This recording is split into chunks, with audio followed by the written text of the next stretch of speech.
Hi, నా పేరు అబులయ్ సయ్యద్. నేను బిగ్ బాస్ బాధితుడిని.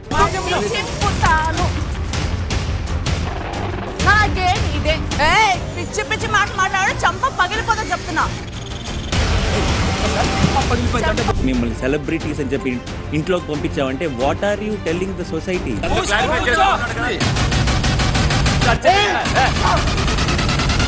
కుటుంబం గురించి మాట్లాడుతుంటే ఎందుకు అరుస్తున్నారు? నేను ముందే చెప్పి అయినా సిగ్గు లేకుండా పెట్టుకుంటా. సిగ్గు లేకుండా నాకు ఆ బాధలో మీ ఇంట్లో ఆడపిల్ల అయితే పీకుతావా? కొడతానండి. కూర్చో గింతంత లేవు నీ. చిన్న పిల్లలు చూస్తున్నారు, పెద్దవాళ్ళు చూస్తున్నారు, ఏం చెప్తున్నారు మీరు వాళ్ళకి మీ బిహేవియర్ తో? బిగ్ బాస్ కారణంగా personally I got affected in many ways అండి. అండ్ నేను చేస్తున్న ఈ వీడియో కంప్లీట్లీ నాకు జరిగిన రియల్ లైఫ్ ఎక్స్పీరియన్స్ ని బేస్ చేసుకుని చేస్తున్న వీడియో. అండ్ ట్రస్ట్ మీ, ఈ వీడియో ఎండ్ అయ్యేసరికి మీలో చాలా మంది రిలేట్ అవుతారు. So let's start our video. Point number 1, hatred. అది 2018 బిగ్ బాస్ సీజన్ 2. ఈ సీజన్ లో పార్టిసిపేట్ చేస్తున్న కే అనే కంటెస్టెంట్ కి విపరీతమైన ఫ్యాన్ బేస్ క్రియేట్ అయింది. ఆయన పేరు మీద ఆర్మీలు క్రియేట్ అయ్యాయి. ఆ పర్టికులర్ కంటెస్టెంట్ ని షోలో వేరే కంటెస్టెంట్స్ ఏమన్నా అంటే ఆ వీక్ ఆ పర్సన్ ఎలిమినేట్ అయిపోయేంతలా ఈ కే అనే పర్సన్ కి బయట క్రేజ్ వచ్చింది. ఆ ఫ్యాన్స్ లో అన్ఫార్చునేట్లీ నేను ఒకడిని. తప్పులేదు, మనకు నచ్చిన వాళ్ళని అభిమానించడంలో ఏ మాత్రం తప్పు లేదు. బట్ ఒక వ్యక్తి మీద ఉన్న అభిమానం కాస్త వేరే వ్యక్తి మీద హేట్రెడ్ గా మారితే that is biggest problem. And ఈ హేట్రెడ్ ఎంతలా పెరిగింది అంటే ఈ సీజన్ లో టీ అనే కంటెస్టెంట్ ని దారుణంగా అబ్యూస్ చేశారు. But thankfully I was not part of abusing other contestants. And ఈ టీ అనే కంటెస్టెంట్ బయటికి వచ్చిన తర్వాత ఒక షో హోస్ట్ చేస్తున్న టైంలో ఈవెన్ ఆ షో కూడా ఆగిపోయేలాగా people trolled and abused her in a very inappropriate way. ఏంటా అని చూస్తే మీమ్స్, థింగ్స్, బూతులు, మురికి వడ, ఇది ఇంకా ఇష్టం.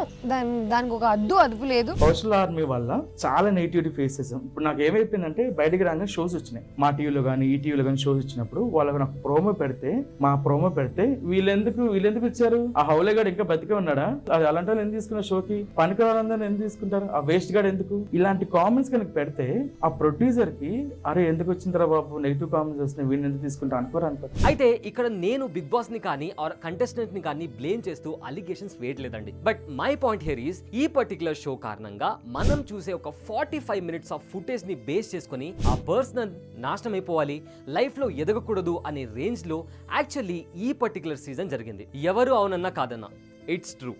అండ్ ఇది వేరే సీజన్స్ లో కూడా కంటిన్యూ అయింది. బట్ దెన్ ఐ రియలైజ్ ఇలాంటి షోస్ ని సీరియస్ గా తీసుకుంటే షెడ్కి వెళ్ళిపోవడం ఖాయం. ఒక టాక్సిక్ మెంటాలిటీ కూడా బిల్డ్ అవుతుందండి. Point number 2, hero worship.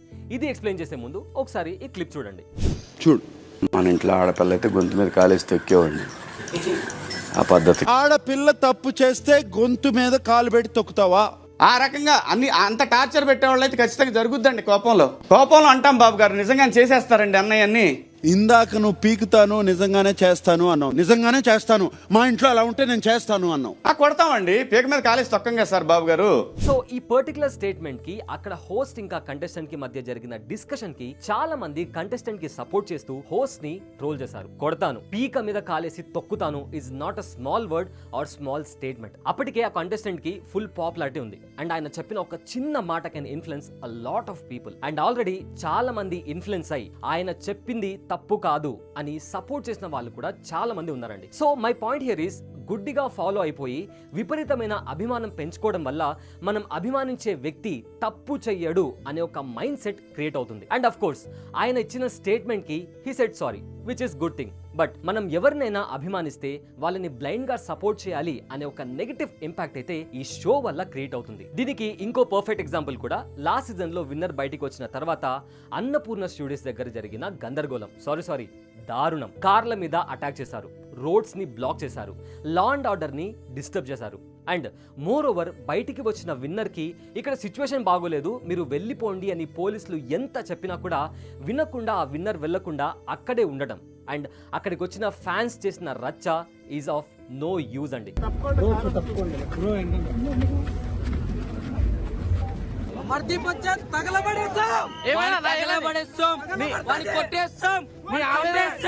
ఇంకా గట్టిగా చెప్పాలంటే in my opinion it's a criminal activity. Point number 3, fame.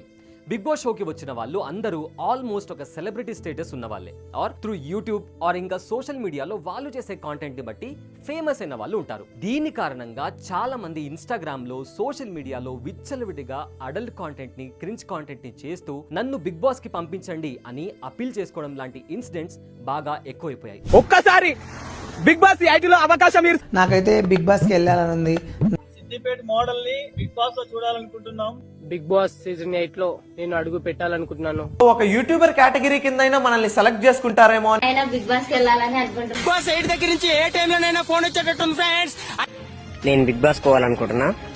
Hi guys, మేమిద్దరం బిగ్ బాస్ కి వెళ్ళాలనుకుంటున్నాము. బిగ్ బాస్ కన్నా జబర్దస్త్ కన్నా పోవాలని. బిగ్ బాస్ సీజన్ 11 కి పోవాలని కోరుకుంది. మా లాంటి వాళ్ళని కూడా బిగ్ బాస్ హౌస్ లో పంపించండి. బిగ్ బాస్ కన్నా నేను బిగ్ బాస్ పోతే ఇందులో చాలా మంది అమాయకులు కూడా ఉన్నారు. అయితే ఏదో ఒకటి చేసి ఫేమస్ అయిపోవాలి, వైరల్ అయిపోవాలి అనే ప్రాసెస్ లో ఏది పడితే అది చేసేసి సోషల్ మీడియాలో పెడుతున్నారు. అండ్ దేన్నైతే మనం క్రింజ్ కాంటెంట్ అంటున్నామో మళ్ళీ వాటినే సోషల్ మీడియాలో మీమ్స్ లాగా చేస్తూ నవ్వుకుంటూ పనికిరాని కాంటెంట్ ని షేర్ చేస్తున్నాం. ఇన్స్టాగ్రామ్ వాడే ప్రతి ఒక్కరికి ఇది ఖచ్చితంగా రిలేటబుల్ అవుతుంది. అవునా కాదా? మీరే చెప్పండి. Point number 4, addiction. ఇందాక నేను ఏదో జోక్ వేస్తే నా ఫ్రెండ్ ఒకరు, అరే నువ్వేంట్రా శేఖర్ భాషలాగా కుళ్ళు జోకులు వేస్తున్నావు అని అంటున్నాడు. ఇంకోటి వచ్చి జుట్టు లాగి అది విగ్గా ఒరిజినల్ లా చూస్తున్నా అని అంటున్నాడు. ఏంట్రా అని అడిగితే బిగ్ బాస్ లో ఒకటికి విగ్ ఉంది అందుకే చూస్తున్నా అని చెప్పి చెప్తున్నాడు. చాయ్కి వెళ్తే బిగ్ బాస్ గురించే, లంచ్ కి వెళ్తే ఆ షో గురించే, ఇలా అదేదో పార్ట్ ఆఫ్ అవర్ లైఫ్స్ అన్నట్టు ప్రతి ఒక్కరు దానికి అడిక్షన్ అయిపోయారు. ఎవరు కూడా దీన్ని షో లాగా చూడట్లేదు. అదేదో వాళ్ళ లైఫ్ కి సంబంధించిన ఒక పర్సనల్ ఇష్యూ లా చూస్తూ తెగ ఫీల్ అయిపోతున్నారు. సో ఇక్కడ నేనేదో బిగ్ బాస్ చూడకుండానో లేదా కంటెస్టెంట్స్ ఏదో తప్పు చేస్తున్నారో చెప్పట్లేదు. బట్ ఇలాంటి కాంటెంట్ కన్జ్యూమ్ చేయడం వల్ల toxic behaviour, hatred, harmful addiction, bad impact, ఇన్ని సైడ్ ఎఫెక్ట్స్ ఉన్నాయని చెప్పడమే ఈ వీడియో ఉద్దేశం. అండ్ ఇది నేనేదో బ్లైండ్ గా చెప్పట్లేదు, నేను పర్సనల్ గా ఎక్స్పీరియన్స్ అయ్యా. But good thing is season 2 తర్వాత నేను ఇది రియలైజ్ అయ్యి ఆ షోని ఎక్కువ కన్జ్యూమ్ చేయడం ఆపేసా. సో చూడాలనిపిస్తే చూడండి, కానీ స్క్రీన్ పైన కనిపించే 40 మినిట్స్ కారణంగా హేట్ రేట్ పెంచుకోవడం, ఒకరిని అబ్యూస్ చేయడం, గుడ్డిగా ఒకరిని అభిమానించడం లాంటి చేయకపోతే చాలా బెటర్ అనేది నా ఒపీనియన్. ఈ టాపిక్ పైన మీ ఒపీనియన్ ఏంటో తప్పకుండా కామెంట్ చేయండి. అండ్ ఇలాంటి మరిన్ని ఇంట్రెస్టింగ్ వీడియోస్ కోసం మా ఛానల్ని సబ్స్క్రైబ్ చేసుకొని మమ్మల్ని సపోర్ట్ చేయండి. Thanks for watching.